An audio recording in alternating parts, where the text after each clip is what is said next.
माजी जिल्हा परिषद सदस्य मनोहर पाटील शिंदे धनेगावकर यांच्या जनसंपर्क कार्यालयाचे उद्घाटन। माजी जिल्हा परिषद सदस्य मनोहर पाटील शिंदे धनेगावकर यांच्या जनसंपर्क कार्यालयाचे उद्घाटन माजी मुख्यमंत्री तथा खासदार माननीय अशोकरावजी चव्हाण, महानगर अध्यक्ष अमरभाऊ राजूरकर यांच्या हस्ते करण्यात आले। धनेगाव सर्कलच्या नागरिकांच्या सेवा सुविधांसाठी आणि पक्षीय कामकाजाला गती देण्यासाठी या जनसंपर्क कार्यालयाची महत्त्वपूर्ण भूमिका राहणार आहे।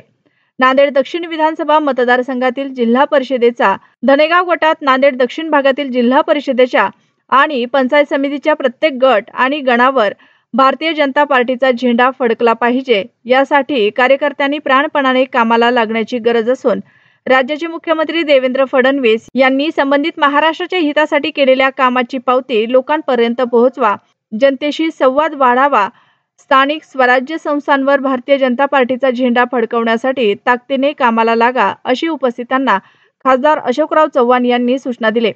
जिकडे अशोकराव चव्हाण तिकडे धनेगाव हे समीकरण कायम राहणार असून माजी जिल्हा परिषद सदस्य मनोहर शिंदे यांच्या कार्याचे कौतुक करत धनेगाव सर्कलसाठी प्रामाणिक आणि कर्तव्यनिष्ठ उमेदवार देऊ, यासोबतच सर्कलच्या विकासासाठी निधीची कमतरता कधीही भासू देणार नाही, अशी प्रतिक्रिया खासदार अशोकराव चव्हाण यांनी यावेळी दिली।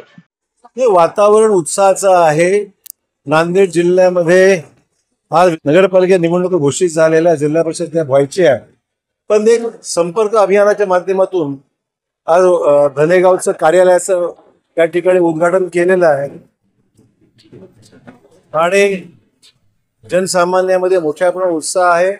मला खात्री आहे की याचं परिवर्तन मतामध्ये 100% होईल आणि इथे जो कोणी आम्ही उमेदवार देऊ तो विजय होईल अशी शक्यता आहे। पालिकेवर भारतीय जनता पार्टीचा झेंडा फडकेल, निश्चित बहुमत आमचं